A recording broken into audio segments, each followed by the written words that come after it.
Bismillahirrahmanirrahim. Assalamualaikum warahmatullahi wabarakatuh.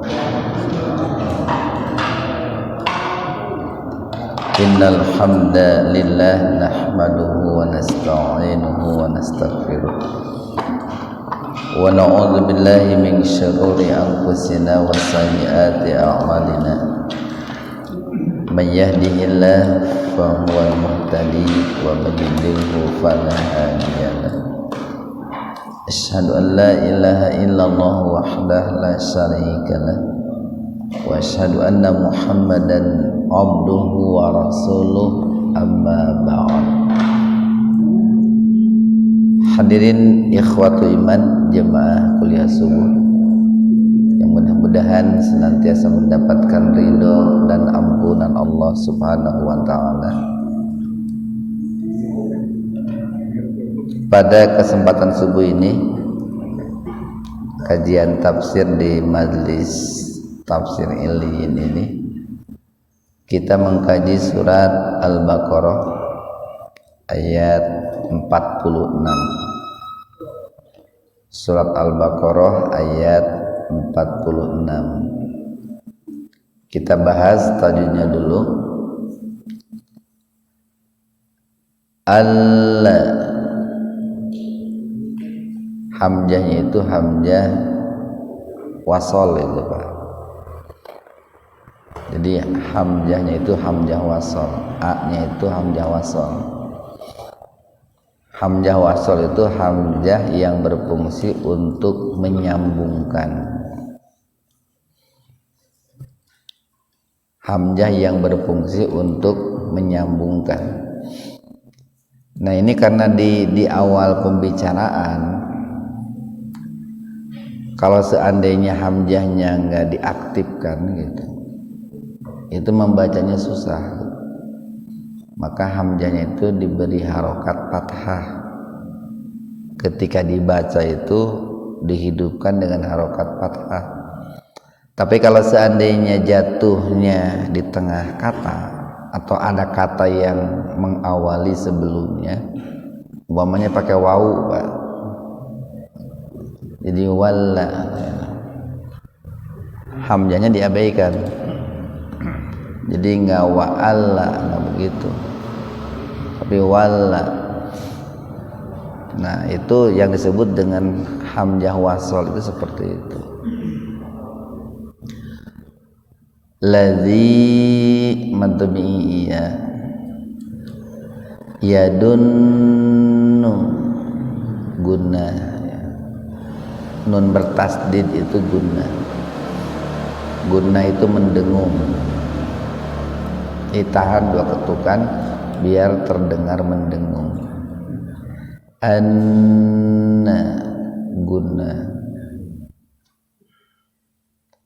yadunnuna annahum itu mimi. Mimati ketemu dengan mim. Jadi mim yang pertama dimasukkan, diidghamkan ke mim yang kedua. Mula mad badal, ku mad badal, mad dhammi wawu, rabbi. Jadi ingat kalau membaca Rabbun ya, itu baknya harus senantiasa pakai tasdid Pak. Jadi jangan Robbi, tapi Robbi. Terutama ketika sholat ya,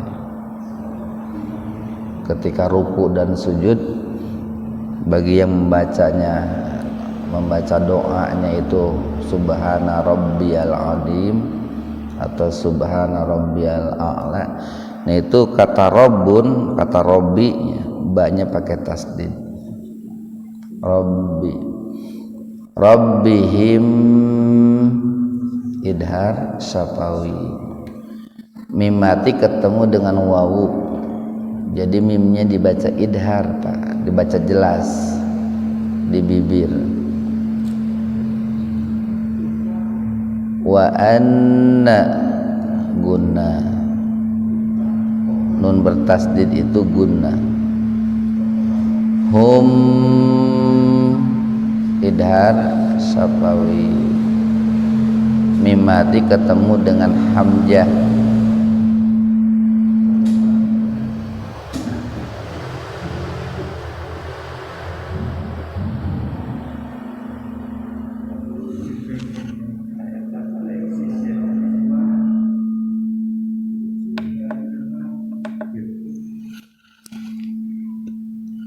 Ini Bang Lima.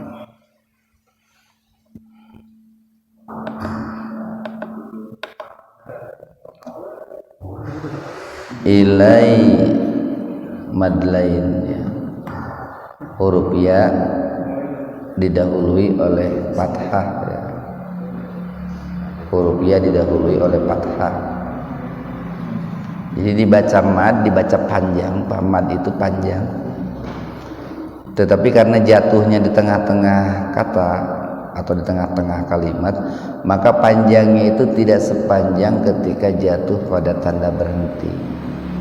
Ilai, hi-nya jangan dibaca panjang itu, karena sebelum huruf H itu huruf mati, huruf sukun.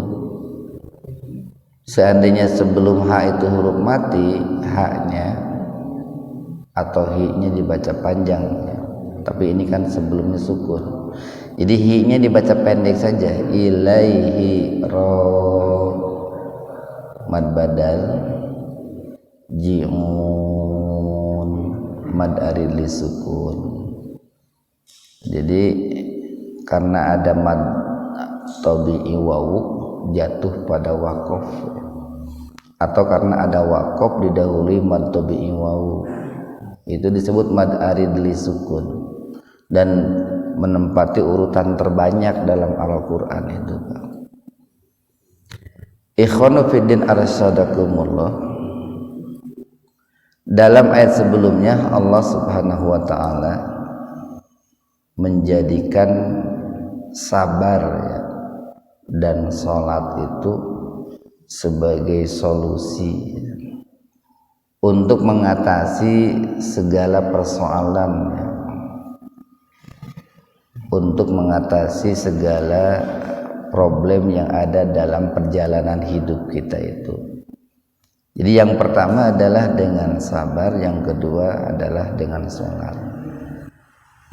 Kemudian di penghujung ayatnya Allah mengatakan sesungguhnya sholat itu sangat berat, kecuali bagi orang-orang yang khosyin, orang-orang yang khusyuk. Nah itu pakai ain Pak, khosyin. Jadi jangan khosyin, jangan pakai hamzah, tapi pakai ain, khosyin. Karena nanti akan berbeda artinya ketika membacanya pakai ain dengan membacanya pakai hamzah. Kalau pakai hamzah itu menjadi artinya itu hina Pak. Kan di Al-Quran ada tuh kunu kirodatan khosyiin. Itu surat apa itu? Al-Baqarah ya, ayat berapa itu Pak? Ayat mangga dilihat ayat 62.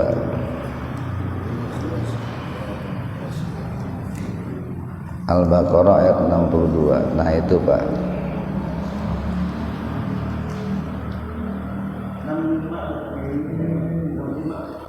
Iya ayat 65 itu. Halaman 10. Walaqad alimtumul ladzina tadau minkum fis sabti faqulna lahum kunu qiradatan khosyiin. Itu pakai hamzah di situ Pak. Artinya itu jadilah kalian kera-kera yang hina itu. Itu kan berbicara tentang kisah ya, orang-orang yang melanggar di hari Sabtu. Orang-orang Bani Israel yang melanggar di hari Sabtu. Jadi seharusnya mereka itu beribadah kepada Allah Pak, menunaikan sholat ya. Kalau hari ini hari Jumat itu Pak, tetapi karena mereka melihat bahwa di laut itu banyak sekali ikan-ikan dan tidak seperti biasanya gitu. Jadi kalau biasanya di hari-hari biasa ikan itu tidak ada, tetapi pas di hari Sabtu di mana mereka itu diperintahkan untuk beribadah kepada Allah, ikan-ikan itu mendadak menjadi banyak gitu. Sehingga mereka orang-orang Bani Israel yang semestinya menghadap Allah, beribadah kepada Allah, tergoda dengan ikan itu, sehingga mereka malah menangkap ikan gitu. Ya ini kan sama juga Pak kalau ditujukan kepada kita. Seringkali ketika datang waktu sholat ya, mendadak kalau seorang pengusaha gitu ya, atau seorang wirausahawan, mendadak usahanya jadi rame menjelang sholat itu kan sebuah godaan juga ya, atau sebuah ujian juga. Nah, maka bagi mereka yang melanggar di hari Sabtu itu Allah katakan kepada mereka, kunu qiradatan khosyiin. Itu pakai hamzah. Jadilah kalian itu kera-kera yang hina. Jadi membacanya itu di ayat yang ke-45 itu jangan pakai hamzah, pakai ain. Wa innaha lakabiratun illa 'alal khashiin. Khashiin. Ya. Kalau khusyuk itu termasuk rukun salat. Khusyuk. Ya, baik. Jadi khusyuk itu Pak ya, khusyuk itu termasuk rukun salat Pak. Khusyuk itu. Jadi kalau seandainya nih samalah khusyuk itu sama dengan rukun salat yang lainnya. Seperti rukun salat itu kan Al-Fatihah itu kan. Ruku, sujud, nah itu rukun salat itu. Nah kalau seandainya ruku itu tidak ada, salatnya tidak sah gitu. Atau kalau seandainya tidak sujud, salatnya tidak sah. Rukun itu kan tiangnya. Rukun itu tiang. Bangunan itu kalau nggak ada tiangnya roboh itu Pak. Nah begitu pula dalam salat itu kan ada syarat, ada rukun. Syarat itu sesuatu yang harus dipenuhi sebelum sholat, seperti wudhu. Nah itu syarat sahnya sholat. Kalau rukun itu sesuatu yang ada dalam sholat itu sendiri, dan kalau tidak ada rukun maka sholatnya tidak sah gitu, kalau rukunnya tidak terpenuhi. Nah termasuk khusyuk itu. Makanya kan kalau dikaitkan dengan ulama yang membagi kriteria tingkatan sholat, nanti kan ada orang itu yang sholat tapi mu'akib, ada orang yang sholat tetapi mendapat dosa gitu, ada orang yang sholat itu bukan dapat pahala tapi dapat dosa gitu. Salah satunya adalah karena hilangnya kekhusyuan itu Pak. Salah satunya adalah karena hilangnya kekhusyuan itu. Walaupun kalau dikaitkan dengan perkataan Al-Imam Utsaimin ya, tempo hari kan pernah kita bahas tuh. Salah satu bentuk rahmat Allah kepada kita umat Islam itu, bahwa di dalam surat apa tuh pernah juz amma itu, salah satu rahmat Allah itu Allah menyebutkan gitu kata sholat itu menggunakan min gitu, menggunakan min. Kan biasanya kan fi sholatihim, ini ada yang menggunakan an sholatihim. Surat apa tuh Pak? An sholatihim sahun. Al-Maun ya, ara'aita alladzi yukadzibu biddin fadzalikal ladzi yad'ul yatim wala yahuddu ala ta'amil miskin fawailul lil musallin alladzina hum an salatihim sahun. Ada kata-kataan, ada kata-kataan. Nah itu mengisyaratkan sebuah bentuk apa ya, Rahman dan Rahimnya Allah, sebuah bentuk Rahman dan Rahimnya Allah, bahwa ada kalanya manusia itu ya, tidak mampu melaksanakan sholat dengan sempurna, tetapi di luar kemampuannya gitu Pak, di luar kemampuannya. Dia sudah berniat dan berusaha untuk khusyuk gitu. Tetapi kemudian tergoda oleh bisikan setan. Itu jadi kalau menurut saya Al-Utsaimin itunya di situ ada sebuah bentuk Rahman dan Rahimnya Allah karena menggunakan kataan di situ. Menggunakan kataan. Jadi sholat itu sangat berat kecuali bagi orang-orang yang khusyuk. Nah apa itu khusyuk itu? Khusyuk itu adalah menghadirkan Allah Pak ya, menghadirkan Allah ketika kita sholat itu. Jadi tidak menghadirkan yang lain dalam benak kita, dalam pikiran kita kecuali hanyalah Allah. Dan itu merupakan sesuatu yang ini Pak, sesuatu yang sulit lah, sesuatu yang berat. Tapi sulit itu kan bukan berarti tidak bisa, harus dilatih dan diusahakan gitu. Sehingga ada langkah-langkah untuk mencapai tingkat kehusuan. Satu nih langkahnya itu, kita harus betul-betul bisa membaca dengan benar Pak, ayat-ayat yang kita baca sampai menguasai betul gitu. Sampai menguasai betul, sehingga perhatian kita bukan lagi kepada makharijul huruf.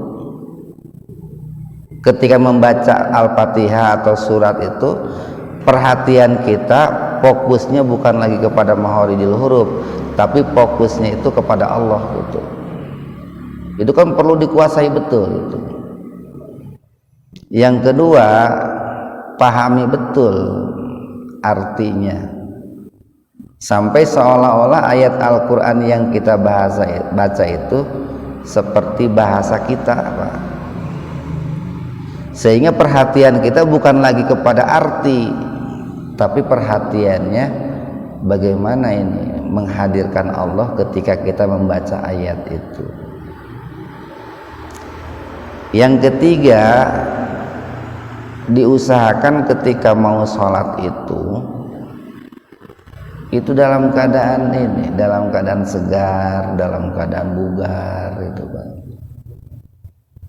Bahkan kalau sempat itu ya, walaupun ini bukan termasuk syarat Pak, mandi itu kan, mandi itu kan berpengaruh itu Pak terhadap kehusuan. Coba saja orang yang lagi gerah gitu ya, lagi gerah, capek, berbeda dengan orang yang sholatnya itu habis mandi seger gitu. Menghadirkan kehusuan itu lebih mudah gitu. Nah kemudian yang keempat itu diusahakan tempat kita sholat, baik itu tempat sujud atau dinding itu bukan dinding yang bergambar, atau bukan tempat sujud yang bisa mengganggu pikiran kita gitu. Akhirnya kan suka ada begini, orang sholat ke masjid pakai gambar perempuan di punggungnya gitu. Kan untuk kangen teh kalau ningalikeun gambar kadinya Pak, itu mengurangi kehusuan itu. Jadi untuk mencapai tingkat khusyuk itu banyak faktor yang harus dipenuhi. Makanya kan Nabi mengatakan kalau sebelum sholat itu ada makanan yang sudah siap untuk dihidangkan, makan dulu kan gitu. Biar pikiran kita nggak ingat kepada makanan terus, Pak. Jadi banyak faktor yang harus dihadirkan ketika khusyuk, untuk khusyuk itu. Tapi yang jelas nih Pak, yang namanya khusyuk itu arti yang paling mendasar itu adalah takut, Pak. Takut. Khusyuk itu identik dengan takut, al-khauf. Jadi orang itu ketika sholat itu harus dibarengi dengan rasa takut kepada Allah Subhanahu wa ta'ala. Kan banyak orang yang sholat itu tapi tidak dibarengi dengan rasa takut. Banyak orang yang sholat itu dibarengi dengan menyombongkan diri lah kepada Allah. Seperti halnya orang yang zakat tetapi dibarengi dengan menyombongkan diri, kan gitu.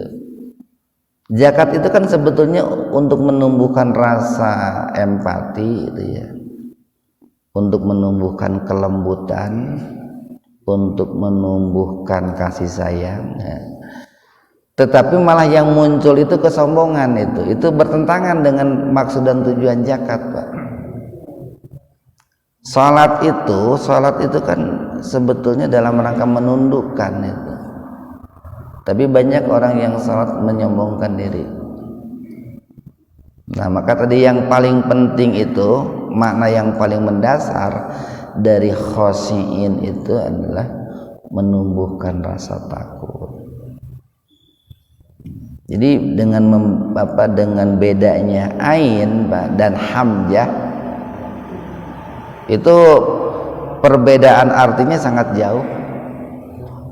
Kalau menggunakan ain itu artinya orang-orang yang khusyuk.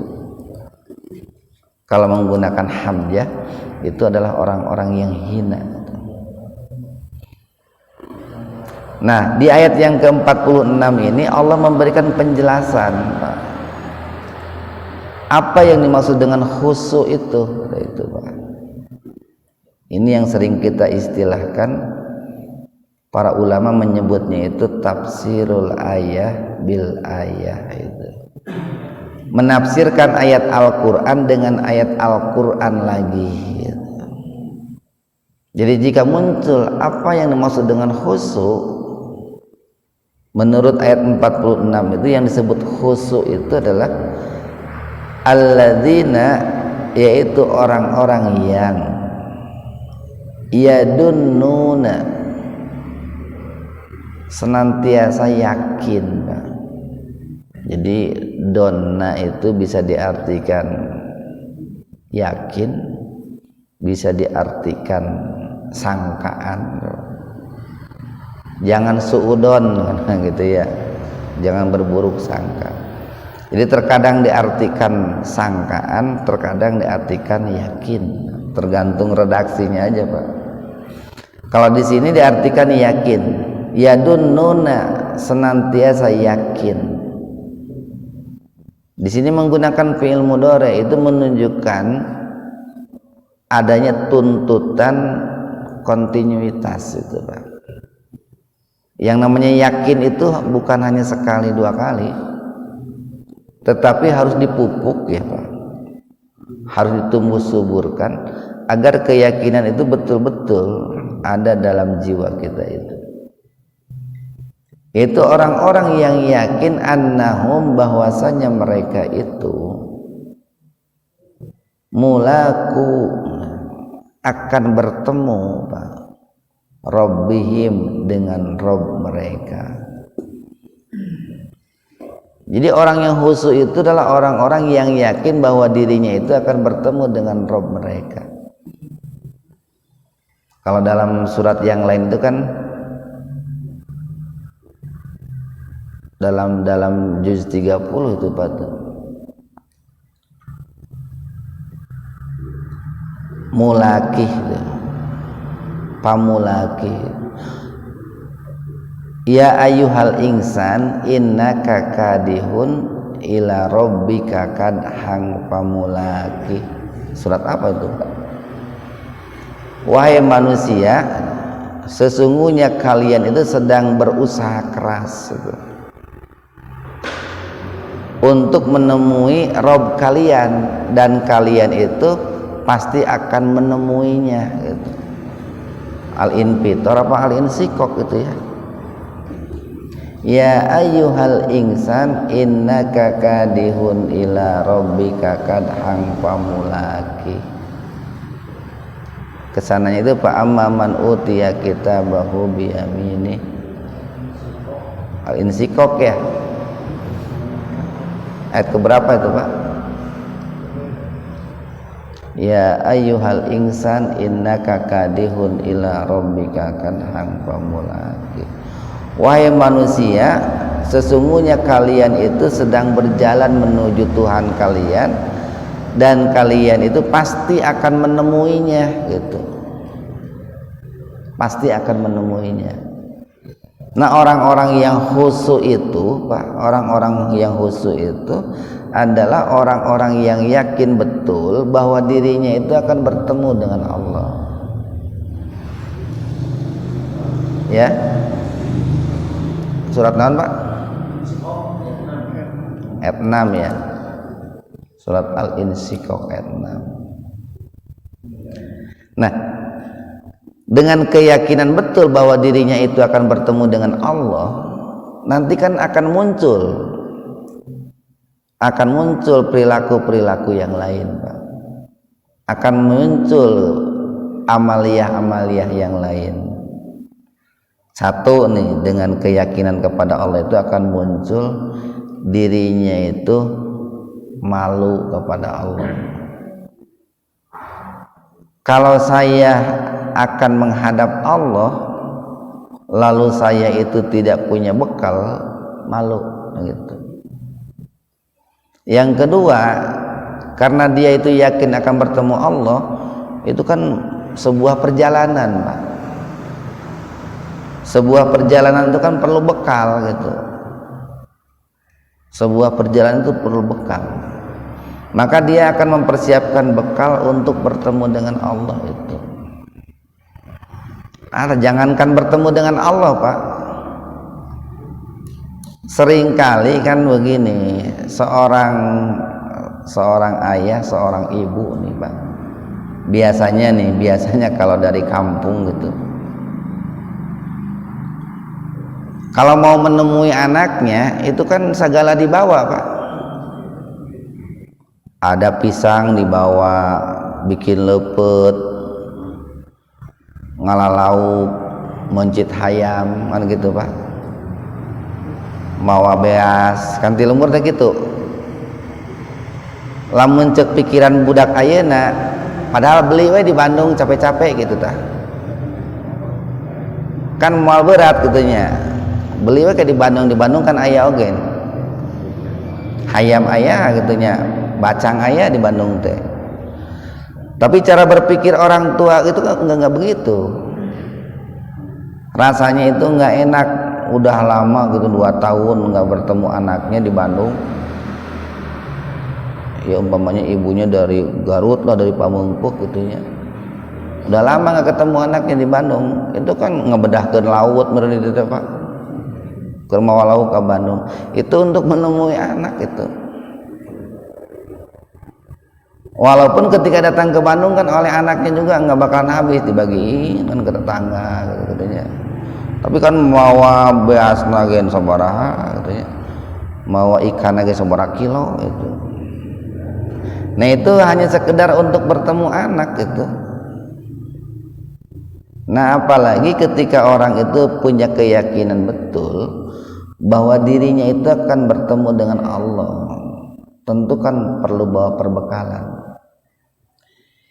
Dan yang tentu yang harus dibawa itu bukan beban, bekal itu, Pak. Seringkali orang itu membawa beban, bukan membawa bekal. Apa bedanya beban dengan bekal? Beban itu ibadah-ibadah atau sesuatu yang dianggap ibadah tapi tidak ada contohnya dari Nabi, itu beban itu. Sementara bekal itu adalah ibadah-ibadah yang diperintahkan Allah dan dicontohkan oleh Rasulullah. Nah, hari ini itu banyak orang yang lebih menyukai beban ketimbang bekal. Sok wae gerapa. Ibadah-ibadah yang sudah jelas hukumnya diperintahkan Allah, dicontohkan oleh Rasulullah, terarasepeun. Peminatnya kurang. Tapi untuk ibadah atau sesuatu yang berbau ibadah, perintah dari Allahnya belum jelas, contoh dari Rasulullahnya juga belum jelas. Kadang hari ini orang lebih resep karena itu. Nah, itu yang disebut dengan beban itu seperti itu. Nah, mestinya kalau kita itu cerdas, kita itu perlu bekal, bukan perlu beban. Kenapa? Karena kita ini kan manusia, Pak, makhluk yang kadang capek, Pak. Mudah capek, mudah jenuh, mudah bosan, mudah lelah. Kalau kita terlalu banyak beban, nanti bekalnya hilang gitu. Kalau terlalu banyak beban, nanti bekalnya enggak dikerjakan. Maka disinilah pentingnya yang namanya thalabul ilmi itu, Pak. Agar sesuatu yang kita kerjakan itu betul-betul ibadah yang diperintahkan Allah dan dicontohkan oleh Rasulullah. Bukan sesuatu yang seperti ibadah tapi Allah tidak perintahkan, Rasulullah tidak contohkan. Jadi disitulah pentingnya ibadah itu.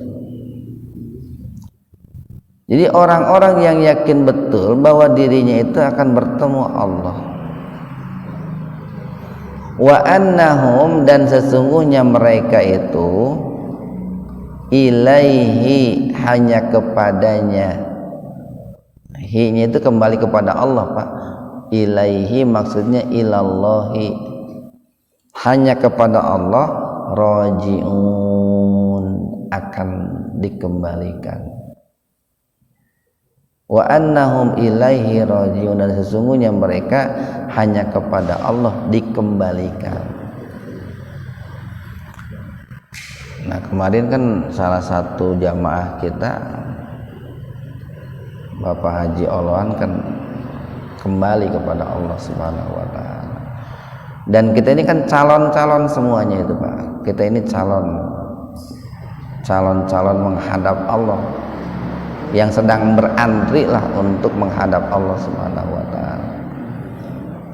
Tentu saja kita perlu mempersiapkan bekal itu. Ayat 47 nih.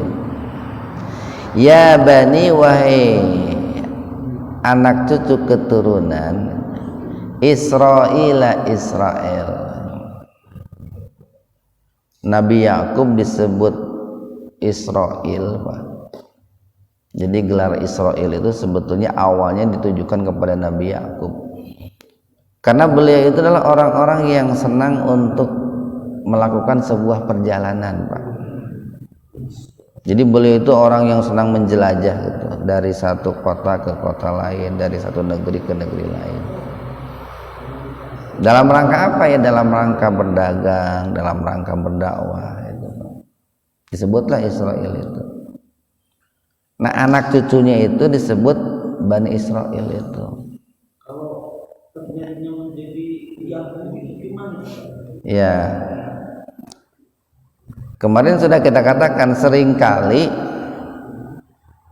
orang itu beranggapan gitu ya, kalau begitu Nabi Yakub itu agamanya Yahudi katanya, kan gitu ya. Tidak juga, Pak. Tidak juga. Jadi sekalipun orang-orang Israel itu turunan Nabi Yakub itu bukan beragama Yahudi. Nabi Yakub itu seorang Muslim. Saya berikan ilustrasi begini. Orang tua punya anak 10. Kan seringkali tidak semuanya soleh gitu. Bapaknya, ibunya soleh, solihah gitunya, ibadahnya rajin, akhlaknya bagus, punya anak 10, belum tentu 10 itu soleh semua gitu. Gening ada peribahasa dalam Sunda itu, ari kalapa mah naon cenah. Kelapa itu kalau dalam satu samanggar gening tara mulus kabeh cenah itu. Kalapa ge lamun samanggar tara mulus kabeh. Ketika ada sebuah itu untuk mengumpamakan sebuah keluarga yang orang tuanya soleh tapi di antara anaknya ada yang tidak soleh gitu Pak. Kalapa ge tara mulus kabeh samanggar teh gitu. Jadi Nabi Yakub itu seorang muslim Pak, seorang muslim, sekalipun generasi keturunan yang kesekian gitu Pak ya, itu ada yang tidak soleh. Nah yang tidak soleh itu tetap kan secara nasab itu Pak, secara nasab itu kan ke sana ke Nabi Yakub. Atau jangankan ke Nabi Yakub, kita aja kan anak cucu keturunan Adam itu Pak. Kita ini anak cucu keturunan Adam. Walaupun di antara manusia hari ini kan tidak soleh seperti Nabi Adam semua, ada juga yang tidak soleh padahal kan Nabi Adamnya soleh, tapi tetap keturunan Nabi Adam kan gitu, keturunan Nabi Adam. Nah, adapun di antara orang-orang Bani Israel yang kemudian membentuk satu komunitas Israel, hari ini kan disebutnya orang Israel. Jadi ada ujian sebetulnya Pak ya, kenapa manusia itu terpecah itu. Orang Israel itu adalah orang-orang yang sangat membenci Nabi Isa itu sebetulnya, orang Israel itu. Jadi ada orang yang sangat membenci Nabi Isa kemudian membentuk sebuah kelompok yaitu Israel itu. Ada orang yang sangat mencintai Nabi Isa bahkan mengkultuskannya sampai ke tingkat Tuhan, itulah Nasrani itu Pak. Nah kalau kita orang muslim mencintai Nabi Isa tetapi memposisikannya sebagai hamba gitu, sebagai hamba Allah bukan sebagai Tuhan, itulah muslim Pak. Jadi mencintai Nabi Isa, mencintai Nabi Muhammad tetapi memposisikannya sebagai hamba Allah. Tengah-tengah kan Islam itu tengah-tengah Pak. Tidak Yahudi, tidak Nasrani, tengah-tengah. Tidak ekstrim kanan dan tidak ekstrim kiri gitu. Terlalu berlebihan mencintai Nabi Isa sampai mengkultuskan sebagai Tuhan, ekstrim juga. Terlalu membenci Nabi Isa kan sampai dikejar-kejar mau dibunuh, itu kan ekstrim juga, itu Yahudi. Kalau Islam kan tidak, menghormati Nabi Isa, mencintai Nabi Isa tetapi tetap memposisikan beliau sebagai hamba, sebagai hamba. Nah jadi Allah menyeru orang-orang Bani Israel, udhkuru, ingatlah oleh kalian nikmatia, nikmatku.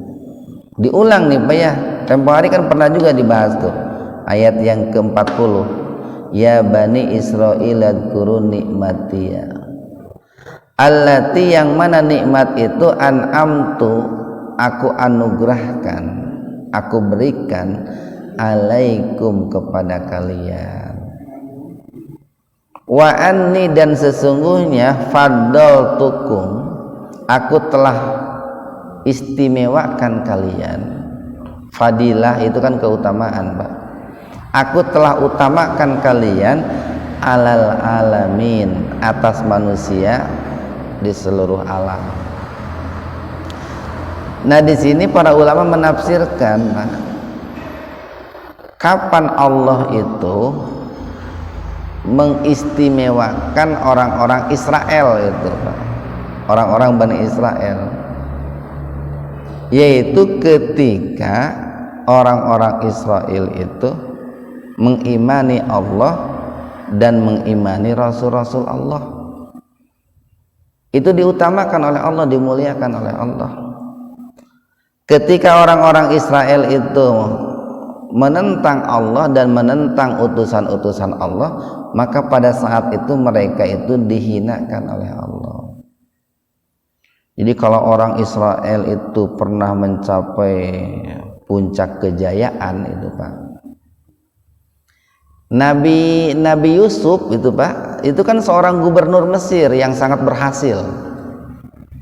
Sampai dari berbagai negeri itu kan datang ke Mesir itu.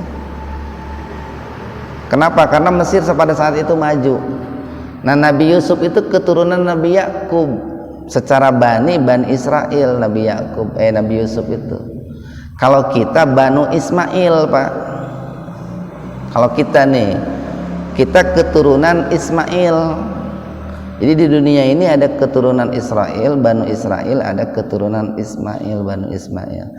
Nah, Nabi Yusuf itu kan salah satu anak Nabi Yakub. Soleh, berhasil gitu Pak. Nah, kenapa Nabi Yusuf itu berhasil? Karena beliau beriman kepada Allah dan beriman kepada kitab-kitab Allah. Dimuliakan oleh Allah, diutamakan, diistimewakan oleh Allah. Tapi ketika orang Israel itu menentang Allah dan menghinakan kitab serta rasul-rasul yang diutus oleh Allah, maka kemuliaan itu dicabut oleh Allah, Sehingga kan tempo hari pernah kita sampaikan itu Pak.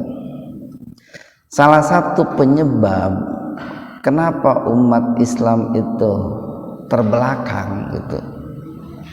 Salah satu penyebab kenapa umat Islam itu terbelakang, itu menurut seorang ulama dari Sambas itu Pak, Basumi Imron itu dulu ketika di masa-masa perjuangan kemerdekaan Indonesia, beliau mengatakan salah satu penyebab kenapa umat Islam itu tertinggal sementara bangsa-bangsa lain itu maju, satu adalah al-jahlu bidinihi. Karena banyak orang yang mengaku Islam tetapi tidak paham dengan ajaran Islamnya sendiri gitu. Bahkan jangankan paham, untuk mempelajarinya saja tidak tertarik gitu. Yang kedua, al-bukhlu bimalihi. Banyak orang yang mengaku Islam tapi bakhil dengan hartanya. Yang ketiga, su'ul akhlak gitu. Banyak orang yang mengaku Islam tapi akhlaknya itu buruk.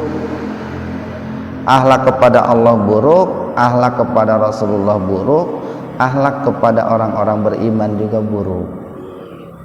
Sama seperti orang Bani Israel dulu itu. Yang keempat, banyak umat Islam itu yang al-ya'su ya, yang putus asa. Putus asa memperjuangkan Islam gitu. Karena perjuangannya selalu mentok, selalu kandas, akhirnya banyak orang Islam itu yang banting setir gitu Pak. Bukan lagi memperjuangkan Islam tapi lebih banyak memperjuangkan kepentingan dirinya, kepentingan kelompoknya.